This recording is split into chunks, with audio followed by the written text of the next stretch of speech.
one thing which Africa can do, looking at the young population, you see, and this many countries are, actually very few countries are even focusing on this, start teaching entrepreneurship at school level. You see, people Okay. start talking about entrepreneurship post having done their college degree. That's too late. That's really too late.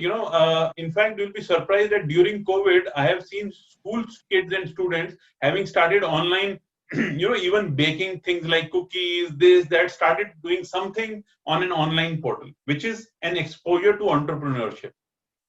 So, if in the high school, some exposure to entrepreneur, because all the time we cannot teach people and students only to become doctors, engineers, and MBAs, right? We also need to teach them in school on how to manage businesses, right? Exactly. If we give them that exposure at school and during the college, we've already planted the seed, because one entrepreneur, one job seeker can create job only for himself, but one entrepreneur can create jobs for several people.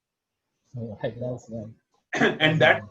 and that is what grows the economy rapidly, right? So and entrepreneurship doesn't only mean startups. This is again a misnomer. Doesn't mean that you have to come up with a new disruption or a new idea to do a startup. Entrepreneurship also happens through acquisition, right?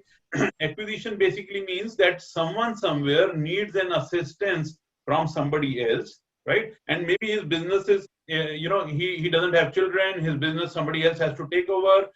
You can approach banks can help facilitate an acquisition process. A small business, I'm saying, a small, for youth, I'm not talking about large scale joint ventures, mergers, acquisition, and all that kind of stuff.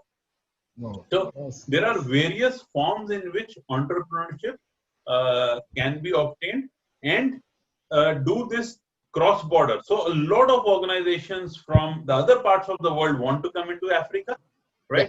right? And for them, if there is a local business which has ground knowledge, which has feet on the ground, right? And they bring in their technology and their expertise into that, it's a very easy marriage. It's a good match. And similarly, entrepreneurs and businesses from Africa wanting to go to other parts of the world, because this is something which I have been facilitating for years. This cross-border expansion in the most economical and cost-efficient manner, right? Mm. It's not Yeah. about going there, building up offices, setting up, hiring several people. No, it doesn't work like that. Global Yeah. expansion can happen at a fraction of a cost and really make your organization. For startups, it's extremely important to go global, because they can then get funded